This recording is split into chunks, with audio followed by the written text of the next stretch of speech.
I'm Danny and today I'm here with a book tag. Today I will be doing the Pokemon Go book tag. I missed this when it was at its hype here on BookTube, but I decided to finally do it anyway, before it gets really too old. So let's get started.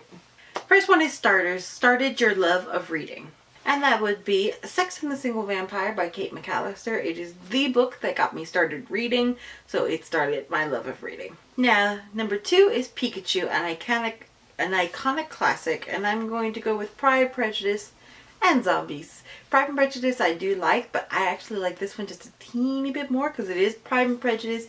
There's all the ladies, Elizabeth, Mr. Darcy, but it also has zombies and some kung fu, and it's just a lot of fun, and I really like the movie too. Number 3 is Zubat, a book you lost interest in because it's everywhere. And I'm going to go with Cinder by Marissa Meyer. I still plan to read it one day, but at one point it was at the top of my TBR, and then just because I kept seeing it everywhere, eventually I don't know if maybe it lost its newness, or because I'd heard of so much from the story from, you know, a person will tell a little piece here, a little piece here, a little piece here, a little piece here, a little piece here, and then eventually you pretty much know what's going to happen throughout the entire story or the entire series. So that's why this has kind of been put on the way back burner at this point in time, at least. Who knows, I might have a craving for a retelling or science fiction coming up, and I might just pick it up one day. But at this moment, not a lot of interest. Number 4, Ditto, a book that reminded you of another book, and I'm going to go with Beloved Forever, reminded me of A Whisper of Eternity. And they do have a lot of things in common, but if you had taken A Whisper of Eternity and gone with it with a more kind of prisoner abusive vibe to it, that's what this one is. Both of them are vampires who met the woman they loved when they were human, and through circumstances became a vampire, then went back for the woman they love, and this one she was dead when he got to her, and this one she was alive, and through some circumstances on his part she killed herself. And then throughout their years they keep meeting her over and over again, trying to get her to become a vampire like they are, and to want to become a vampire to spend eternity with them. But then, on her most recent life, he becomes borderline, well actually not even borderline, there are some abusive parts. Like, there's a part in this one where she's dancing with some guy that she meets at a club, means nothing, it's just a dance.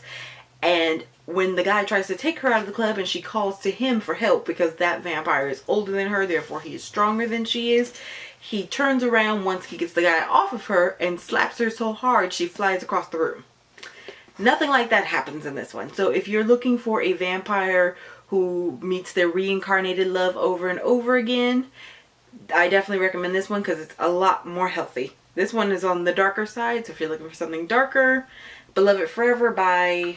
who is this by again? Okay, so like I said, this is Beloved Forever by Kit Turnstile, and it is a darker kind of thing on this. So if you read this one and you want a little darker than this one, but if you've read this one and you want something with more lighter, less abuse, then I recommend A Whisper of Eternity by Amanda Ashley.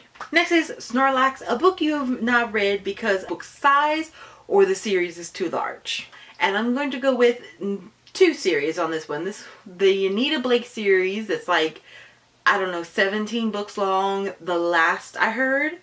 And then the, oh, there's another one.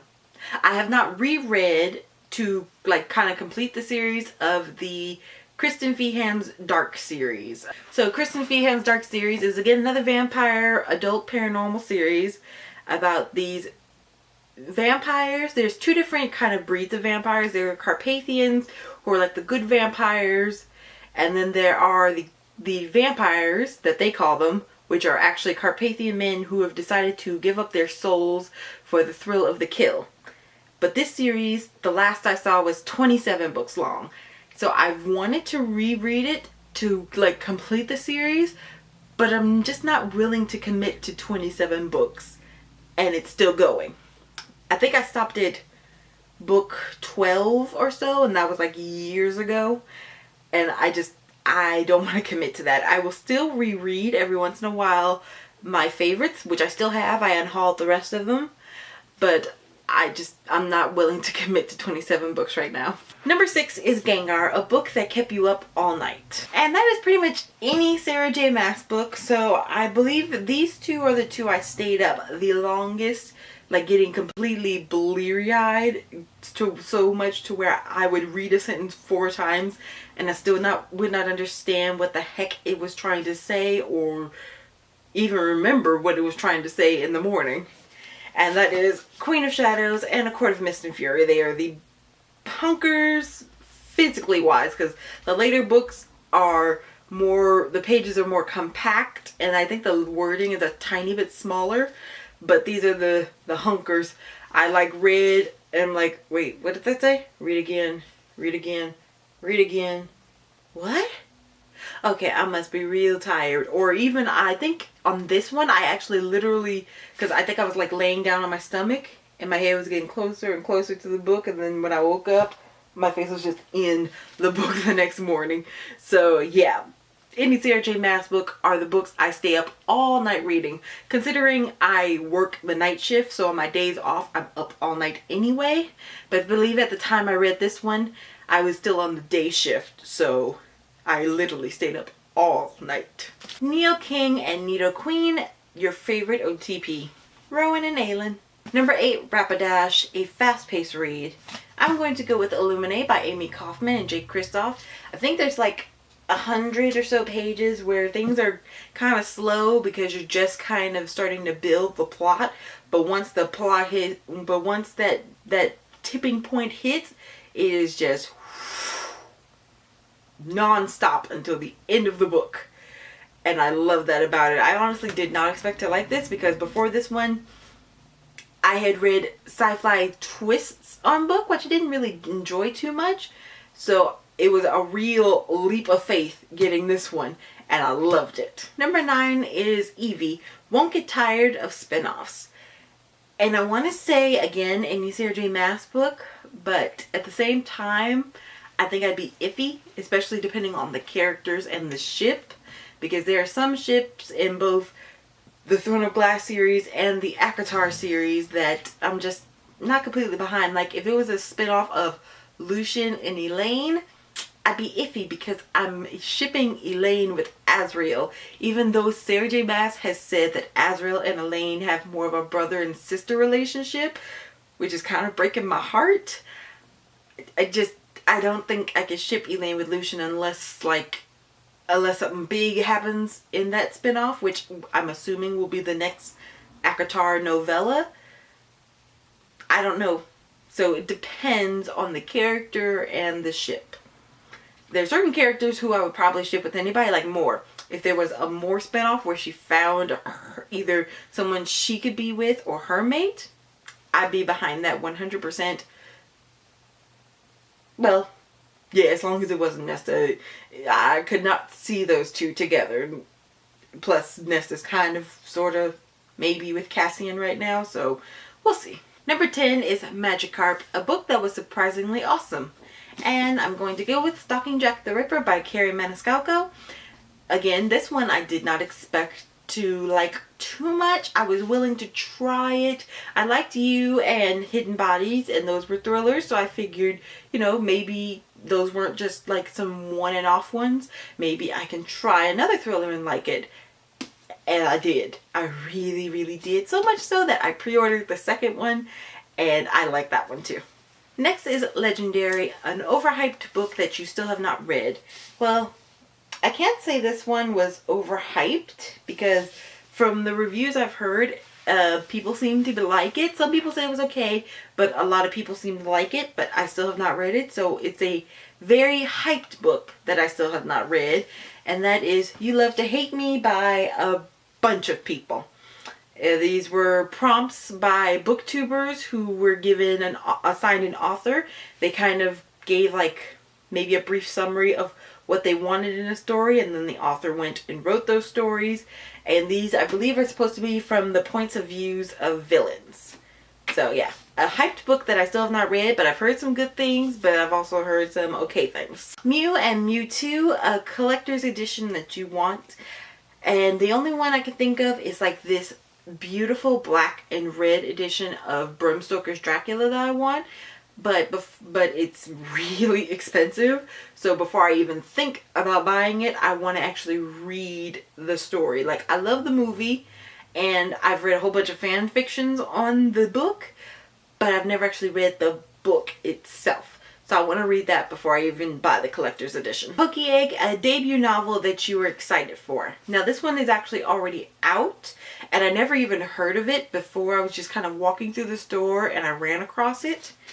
And it is Mask of Shadows by Lindsay Miller. This is about a girl named Sol who comes from a family of thieves, and you know, they're thieves, they steal, they rob, yada yada. But then she hears about this competition that the queen of their kingdom is having called the right hand, I think? The left hand. Okay, so you get to be one of the queen's personal assassins. And so she jumps at the opportunity, and then she finds out when she's entered the competition that it is a fight to the death. So she's against all these people who have not only been training as assassin and killers their entire lives or for years, but she's just kind of a lowly thief. So she's kind of like, I probably can't win this, but I really need to. And even on the top of the book right here, it says, I need to win, they need to die. Number 14 is Lure Mode, an auto-buy author. Sarah J. Maas. I will buy anything she puts out, and I can't wait for the next Throne of Glass book to come out, as well as the ACOTAR novellas. But also, she is writing a Catwoman origin story. I'm so excited for that one. So excited. Number 15 is Servers Down, a book release that you have been waiting for forever. The next Throne of Glass book. It was supposed to come out this year, but it got pushed back so that Kale's novella, that's a 700-page book. At least I think it's 700 pages. It's like either 700 or close to 700 pages. Yeah, it's real close to 700 pages. It's like 670. So it got pushed back to next year so that this novella could come out. And I have been waiting for that book for going on 3 years now. 3 years? 1, 2, 3. Yeah, 3 years. Because as soon as I finished Empire of Storms, I wanted the next book. And we got a brief look on what's happening with Aelin at the end of this one. And it was just like, my heart. And yeah, so I've been waiting on it for what feels like close to 3 years, but truly it's 2 years. But feels like 3. And that was my Pokemon Go book tag. And if you want to do this tag, I tag you. I just ask that you comment below and let me know if you've done it or if you're going to do it, because I would love to see your answers. I'll see you guys next time.